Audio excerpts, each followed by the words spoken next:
Praise the Lord, brothers and sisters. Bible study டுகெதரில் இன்றைக்கி நம்ம டே 89லேருந்து அதோட 92 வரையில் பார்க்க போகிறோம். டே 89ல் அதிகாரம் 15 பார்த்துடலாம். இதில் தாவீது தேவனுடைய பெட்டிக்கு ஒரு இடத்தை எவ்வாறு தயார் செய்தார் என்பதை விவரிக்கிறது.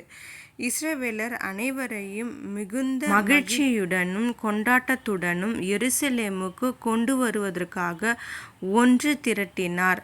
பெட்டியை சுமந்து செல்வதிலும் அதற்கு சேவை செய்வதிலும் லேவியர்களின் பங்கை வலியுறுத்துகிறார். அடுத்த அதிகாரம் 16. இதில் தேவனுடைய பெட்டியை எருசலேமுக்குள் மகிழ்ச்சியுடன் ஊர்வலமாக எடுத்து செல்வது, பலிகளை செலுத்துவது, கடவுளுக்கு நன்றி செலுத்தும் மற்றும் துதிக்கும் ஒரு சங்கீதத்தை கொண்டாடுவது ஆகியவற்றை விவரிக்கிறது. தாவீது பெட்டிக்கு முன்பாக ஊழியம் செய்வதற்கும் வழக்கமான வழிபாட்டை நிறுவுவதற்கும் தனிநபர்களை நியமித்தார். அடுத்த அதிகாரம் 17. இதில் கடவுள் தாவீதுடன் செய்த உடன்படிக்கையை பதிவு செய்கிறது. அவருக்கு ஒரு வம்சம், இஸ்ரவேலுக்கு ஒரு இடம் மற்றும் அவரது சந்ததியினருக்கு ஒரு ராஜ்யம் ஆகியவற்றை உறுதியளிக்கிறது. அடுத்த அதிகாரம் 18. இதில் வெற்றிகளை விவரிக்கிறது. இது தாவீது ராஜாவின் இராணுவ வெற்றிகளையும் அவரது ராஜ்யத்தின் விரிவாக்கத்தையும் விவரிக்கிறது. அடுத்து நம்ம டே 90ல் 19லேருந்து 22 அதிகாரம் வரைக்கும் பார்க்க போகிறோம். ஃபஸ்ட்டு 19வது அதிகாரம் பார்த்துடலாம். இதில் நாகாஸ் ராஜாவின் மரணத்திற்கு பிறகு தாவீது ராஜா அம்மோனியர்களையும் அவர்களுடைய சிறிய கூட்டாளிகளையும் எவ்வாறு தோற்கடித்தார் என்பதை விவரிக்கிறது. ஆரம்பத்தில் அம்மோனிய ராஜாவான ஆனூனுக்கு தாவீது கருணை காட்டிய பிறகு இறுதியில் தனது படையை வெற்றிக்கு வழிநடத்தி அம்மோனியர்களையும் அவர்களுடைய கூட்டாளிகளையும் நசுக்கினார். அடுத்த அதிகாரம் 20. இதில் கோலியாத்தின் சகோதரன் லஹ்மி மற்றும் பிறர் உட்பட ராட்சதர்கள் மீது தாவீது பெற்ற அடுத்தடுத்த வெற்றிகள், அம்மோனின் தலைநகரான ரப்பாவை முற்றுகையிட்டு அழித்தல்.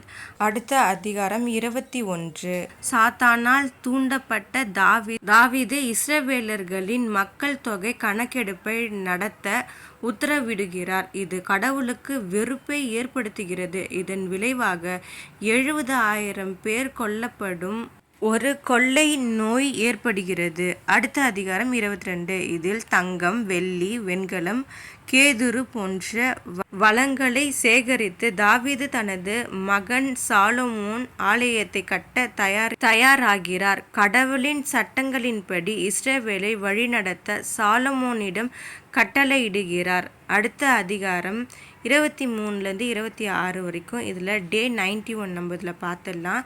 அதிகாரம் 23. இதில் பழைய ராஜாவான தாவீது ஒரு முழுமையான வாழ்க்கையை வாழ்ந்த பிறகு தனது மகன் சாலமோனை இஸ்ரவேலின் ராஜாவாக ஆக்குகிறார். மேலும் அனைத்து தலைவர்களையும் ஆசாரியர்களையும் லேவியர்களையும் ஒன்று திரட்டி ஆலய சேவையில் தங்கள் பங்குகளை ஒழுங்கமைக்கிறார். அடுத்த அதிகாரம் 24. இதில் தாவீது ஆசாரியர்களை ஒழுங்கமைத்து அவர்களை குழுக்களாக பிரித்து அவர்களுக்கு ஆலயத்தில் குறிப்பிட்ட கடமைகளை ஒதுக்கி தொடர்ச்சியான தினசரி வழிபாட்டை உறுதி செய்தார்.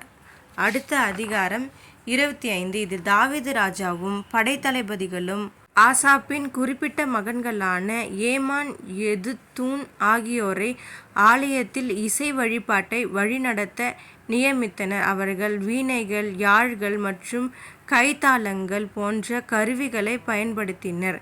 அதிகாரம் 26.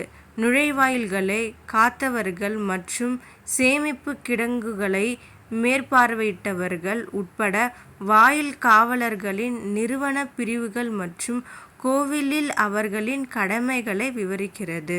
அடுத்து டே 92. இதில் 27லேருந்து 29 அதிகாரம் வரைக்கும் இருக்குது. ஃபஸ்ட்டு 27 அதிகாரம் பார்த்துடலாம். தாவீது மன்னருக்கு சேவை செய்யும் வெவ்வேறு அதிகாரிகள் மாதந்திர சுழற்சி முறையில் வழிநடத்தும் ஒழுங்கமைக்கப்பட்ட இராணுவ பிரிவுகளை விவரிக்கிறது. ஒவ்வொரு பிரிவிலும் 24,000 ஆண்கள் உள்ளன.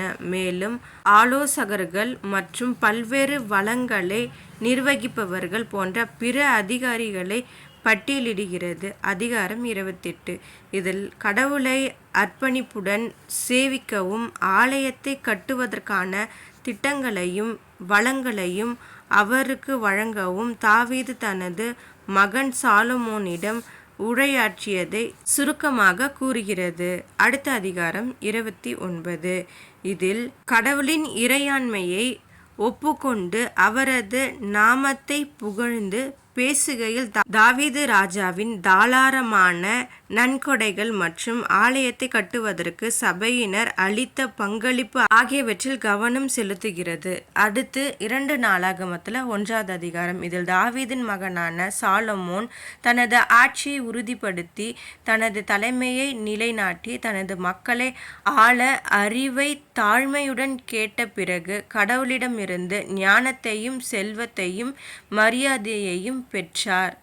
ஓகே பிரதர்ஸ் அண்ட் சிஸ்டர், இந்த வீடியோ உங்களுக்கு யூஸ்ஃபுல்லாக இருந்திருக்குன்னு நினைக்கிறேன். நம்ம ஜெபம் பண்ணி இந்த வீடியோ முடிச்சுக்கலாம். அப்பா பிதாவே, உமக்கு ஸ்தோத்திரம். இயேசுவே, சாலமோனை போல நாங்கள் ஞானம் உள்ளவர்களாக இருக்க எங்களுக்கு கிருபை செய்யுங்க. இயேசுவே, எங்களோடு இருந்து எங்களை பாதுகாப்பதற்காக நன்றி. இயேசுவே, ஆமேன். ஓகே பிரதர்ஸ் அண்ட் சிஸ்டர், நம்ம அடுத்த வீடியோவில் பார்க்கலாம். Subscribe my channel.